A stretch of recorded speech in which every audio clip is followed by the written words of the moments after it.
What if the man who saved millions of lives during one of the deadliest wars in human history was denied the very treatment he helped create? That's not a hypothetical. That's the story of Dr. Charles Richard Drew, and it's one of the most painful ironies in American medical history. Charles Drew was born on June 3, 1904, in Washington, D.C. He grew up in a city that was technically the capital of democracy, but operated very much like the segregated South in its day-to-day reality. Black families lived in separate neighborhoods, attended separate schools, and were treated as second-class citizens in almost every area of public life. But none of that stopped Charles Drew from becoming one of the most gifted minds of his generation. He was an exceptional student, a star athlete in high school, and then went on to attend Amherst College in Massachusetts on an athletic scholarship, where he also began to discover his passion for medicine. He graduated from McGill University Medical School in Montreal, Canada, in 1933, one of the top students in his class. He returned to the United States and eventually made his way to Columbia University in New York, where he pursued advanced research and earned his Doctor of Medical Science degree. He was the first Black American to earn that degree from Columbia. But what he did with that education is what changed the world. In the late 1930s, Drew became obsessed with one of the most pressing problems in emergency medicine: blood. Specifically, the challenge of storing and transporting it. At that time, whole blood could only be preserved for about a week before it became unusable. Yet this was a massive problem on the battlefield, in operating rooms, and in trauma cases where time was the difference between life and death. Patients were dying not because treatment was unavailable, but because the blood they needed wasn't there. Drew began researching blood plasma, the liquid part of blood that carries proteins, nutrients, and hormones. Unlike whole blood, plasma doesn't require the same careful type matching. It could be given to almost anyone in an emergency, and crucially, it could be stored for much longer.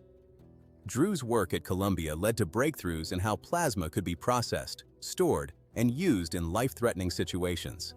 He proved that plasma could stand in for whole blood long enough to stabilize a patient until a proper transfusion could be arranged.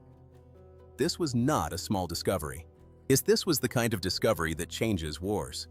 And it did. When World War II broke out in Europe, Britain was in desperate need of blood supplies for its wounded soldiers and civilians. The situation was catastrophic. In 1940, Drew was appointed medical director of the Blood for Britain project, a massive humanitarian effort to collect blood donations in the United States and ship plasma across the Atlantic to save British lives. He oversaw the entire operation, developing the protocols for collection, processing, refrigeration, and transport. The project worked. Thousands of lives were saved. Drew had essentially created the blueprint for the modern blood bank. His success with Blood for Britain caught the attention of the American Red Cross, which was preparing its own blood bank program as the United States moved closer to entering the war. Drew was appointed director of the first American Red Cross blood bank in 1941. He continued to refine the system, introduced the concept of mobile blood collection units, what became known as bloodmobiles, and helped build an infrastructure that would go on to save hundreds of thousands of American soldiers on the front lines.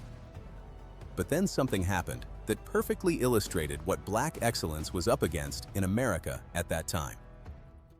The United States military issued a directive. Blood donated by Black Americans was to be segregated from blood donated by white Americans. The military wanted separate blood supplies based on race. Dr. Charles Drew, the man who had literally invented the system they were using, protested this policy loudly and publicly. He called it what it was: unscientific, irrational, and racist. There is no biological difference in blood across races. There is no medical justification for separating it. Drew knew this better than almost anyone alive, but his objections were ignored. He resigned from the Red Cross Blood Bank in protest. He went back to Howard University, where he became head of surgery and later chief of staff, training a new generation of Black surgeons who would go on to make their own marks on American medicine. He continued to fight through his work, through his teaching, and through the example he set every single day. Yet he was widely respected across the medical community, white and Black, and received numerous honors and awards for his contributions to science and humanity. Then came April 1st, 1950. Drew was driving from Washington, D.C. to Tuskegee, Alabama for a medical conference. He had been working long hours and was driving in the early morning. Somewhere near Burlington, North Carolina, his car drifted off the road and rolled. The crash was severe, major trauma to his chest and legs, and he was losing blood fast. What happened next has been told and retold for decades. For a long time, the story circulated that Dr. Charles Drew, the father of the blood bank, the man who had saved the lives of millions, was taken to a nearby hospital and refused treatment because he was black. That he died not from his injuries alone, but from the denial of care that his own work had made possible. It was the kind of story that felt almost too symbolic to be real, and in some ways it was. Here is what the evidence actually shows. Drew was treated at Alamance General Hospital in North Carolina. His injuries were catastrophic. 3 of the 4 physicians who were in the car with him survived. They later stated that he received treatment and that his wounds were simply too severe to overcome.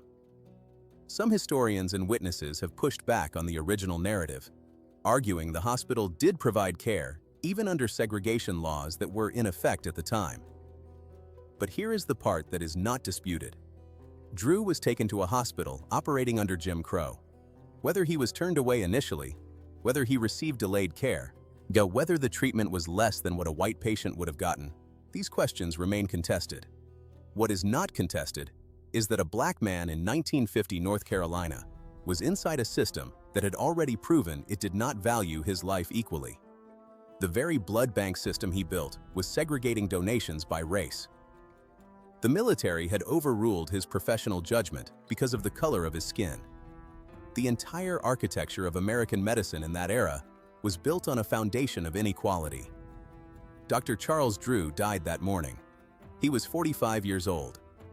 The tragedy of Charles Drew is not just the accident on the highway. The deeper tragedy is that a man of his brilliance, his humanity, and his undeniable impact on the world had to fight every single day against a system that refused to see him as fully human. Yet he built the very infrastructure that saves lives to this day. Every blood bank, every blood drive, every plasma donation, every bloodmobile you've ever seen is a direct descendant of his work. And yet he lived and died in a country that treated him as less than. His name should be in every medical textbook. His face should be on the wall of every hospital. Instead, most people who benefit from his discoveries every day don't even know he existed. Dr. Charles Drew proved something no law and no act of racism could ever erase. That black excellence is not diminished by the systems that try to contain it. It endures, it saves lives, and it deserves to be known. If this story moved you, subscribe to 400 Plus, because the story of black excellence is not a footnote. It is the foundation, and we're just getting started.